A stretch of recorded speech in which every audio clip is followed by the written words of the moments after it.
RCF. Nous sommes en compagnie de Béatrice Sepulcre. Bonjour Béatrice. Bonjour Enzo. Alors Béatrice, vous faites beaucoup de choses, mais ici on vous a invité pour nous parler de choses qui ont lieu dans les écoles, au sein de la pastorale scolaire. Comment est-ce que vous êtes connecté à la pastorale scolaire ? Donc dans la pastorale scolaire de Bruxelles et de Brabant-Wallon, il y a une équipe multiforme qui s'appelle Pastocube, de la pastorale au cube si on peut dire, et donc dans laquelle il y a de la pastorale qui s'occupe plus particulièrement du secondaire ou plus particulièrement du fondamental, et moi je suis en charge d'un pôle célébré en milieu scolaire. Alors justement Béatrice, c'est ça qui quand on connaît Bruxelles ou le Brabant-Wallon, c'est la stupeur première qui arrive, c'est qu'on n'a pas que des catholiques devant soi, ce sont des gens très variés de tous les horizons, qu'ils soient musulmans, bouddhistes, athées, catholiques très intenses ou catholiques pas intenses du tout, ou évangéliques, enfin il y a vraiment de tout. Et là vous nous apprenez, parce que je dois vous avouer que c'est vous qui nous l'avez appris, que le carême et le ramadan ayant lieu plus ou moins en même temps, vous aviez proposé une formation pour des gens qui voulaient faire quelque chose. Mais cette formation, elle était basée sur quoi ? Qu'est-ce qui vous était venu à l'idée ? Mais donc depuis quelques années, j'organise des ateliers qui s'appellent Outils pour célébrer en milieu scolaire. Et dans le cadre de cette année où la période du carême tombe pratiquement en même temps que la période du ramadan, il y avait des liens et des ponts à faire. Du coup, on a appelé l'atelier « Célébrer le carême et Pâques » en résonance avec le ramadan et Aïd. Alors, justement, je vais vous poser des questions qui sont un peu bêtes, mais quand on prie ou quand on jeûne ou quand on partage entre chrétiens et musulmans, ça n'a pas le même sens. Comment est-ce qu'on peut arriver alors, quand on s'adresse à des enfants ou des adolescents dans des écoles, leur donner l'impression qu'il y a quelque chose en commun ? Je pense que c'est parce que nous sommes tous des êtres humains marqués par les mêmes aspirations. Et donc là, quand vous parlez du partage, par exemple, qui est vraiment une valeur fondamentale de l'être humain, au fur et à mesure de son éducation, il apprend à se tourner vers les autres.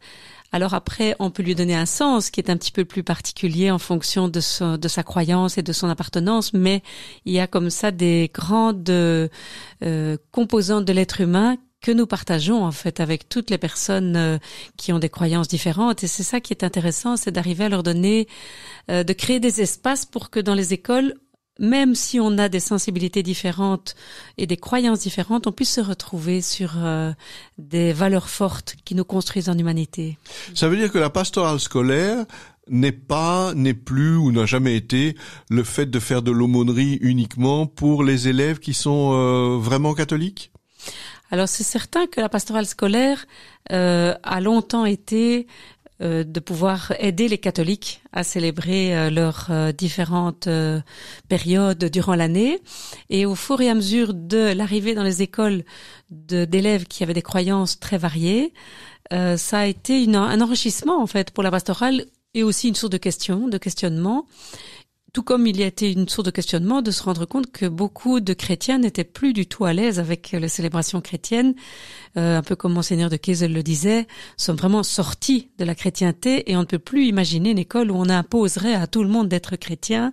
Et je pense que c'est une richesse, parce qu'on redécouvre vraiment le sens même de la liberté intérieure de chacun. Mais justement, Béatrice, moi je suis un peu étonné parce que, je vous pose des questions vraiment totalement innocentes. Quel est notre intérêt à nous qui sommes catholiques par exemple et qui finançons des pastorales scolaires ou qui finançons des écoles? Quel est notre intérêt d'accueillir cette différence? Est-ce que cette différence et cette diversité n'est pas une source de problème? Oh, elle est certainement une source de questionnement, ça c'est clair. Les personnes qui portent la pastorale dans les écoles aujourd'hui sont vraiment confrontées à de nouvelles réalités qui n'existaient pas avant, mais je pense que c'est en même temps une richesse formidable que certains directeurs ou professeurs partagent avec nous, de se rendre compte que lorsqu'on connaît mieux les différentes religions et les différentes manières de connaître et de cheminer vers Dieu, ou de se relier à des écritures saintes comme le Coran, la Bible, la Torah, on a une richesse décuplée pour notre propre manière de vivre la foi. Mais alors, je rajoute un point, parce que vous, Béatrice, vous arrivez en disant, en plus, on pourrait célébrer ensemble. Donc, non seulement on pourrait s'écouter, on pourrait apprendre les uns des autres, mais on pourrait célébrer ensemble. Là, vous m'étonnez totalement, parce que déjà, que ce soit possible de célébrer ensemble, ça me semble tout à fait étonnant, mais on n'y arrive pas d'un seul coup, j'imagine, Béatrice. Certainement pas. Et effectivement, ça nous remet aussi en questionnement qu'est-ce que ça veut dire célébrer. Et donc c'est vraiment, je pense, retrouver l'essence même de ce que c'est célébrer. Pour moi, c'est créer vraiment un espace où en une fois on n'est plus dans le rapport temps qui nous fait courir, on s'arrête, on se pose, on se met à l'écoute de quelque chose qui nous dépasse, qui est plus grand que nous. Et en fait, dans le cadre d'une célébration, il y a la question du langage.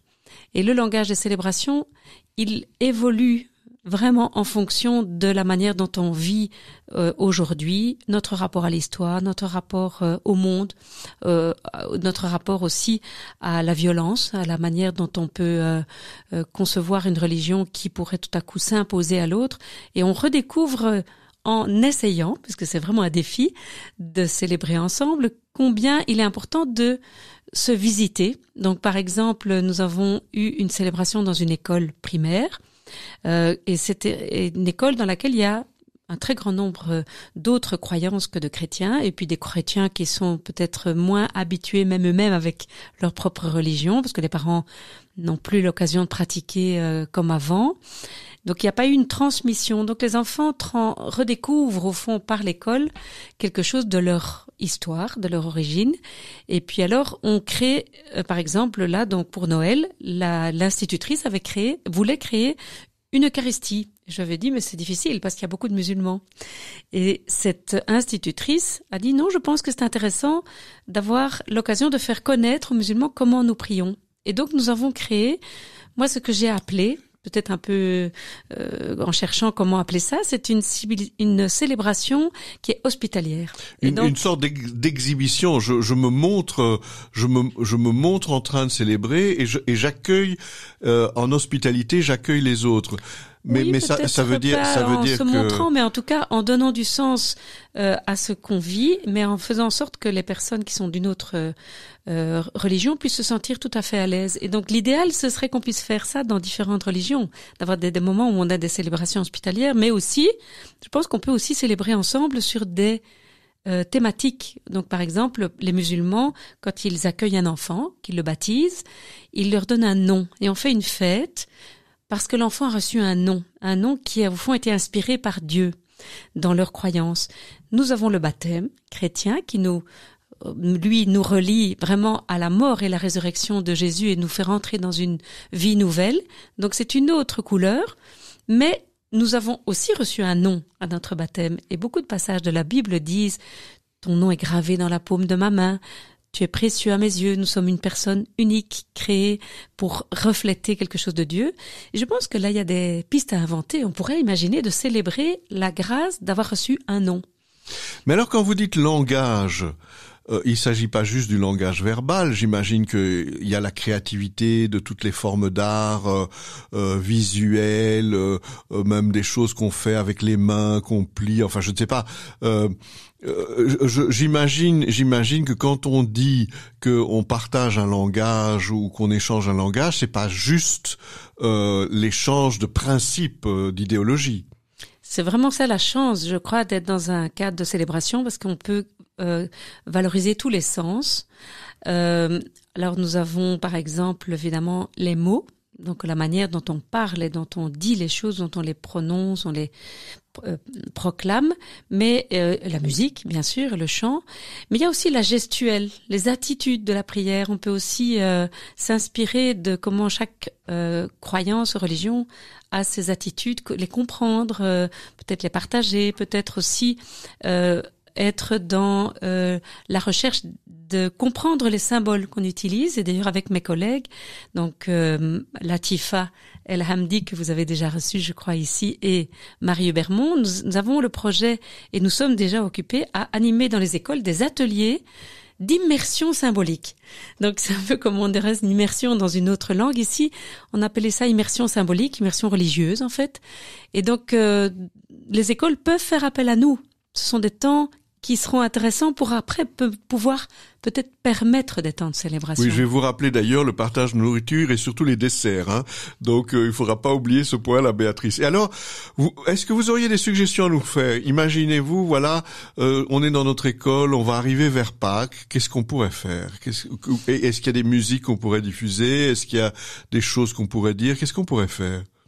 Je pense que c'est un peu une question de thématique. Donc, le carême ou le temps du Ramadan, c'est un temps d'épuration, c'est un temps de cheminement. Donc, il y a toute une série d'images qui sont très porteuses et qui peuvent se décliner avec des chants ou des symboles. Le thème de la marche, le thème du désert, le thème de l'arbre. Comment on peut aussi se relier d'ailleurs à la nature et à des thèmes plus larges comme Laudato Si, comme le souci de la création. Donc je crois qu'il y a des liens à faire avec pas seulement regarder le temps liturgique avec une seule manière de le voir, mais de tout de suite se dire tiens, comment ça peut faire des liens qui peuvent donner sens. Et donc oui, je pense qu'il y a cette idée aussi de se recentrer sur la relation, parce que le carême et le ramadan, en particulier le ramadan, très fort, c'est le repas qu'on partage ensemble. Donc c'est le soin de la famille, des proches. On ne voyage pas à cette période-là. En tout cas, on essaye de ne pas se disperser. Il y a l'accueil, il y a l'accueil de celui qui est tout seul, le souci du plus pauvre. Et je pense que dans le carême, on redécouvre cette dimension aussi dans notre manière de ne pas en faire seulement un temps de privation, mais plutôt un temps d'enrichissement. Alors je rappelle que pour nous donner envie de faire des choses dans la pastorale scolaire, nous étions en compagnie de Béatrice Sepulcre qui travaille justement avec d'autres, elle a cité quelques noms, dans cette pastorale scolaire de Bruxelles et du Brabant wallon. Merci Béatrice, à bientôt.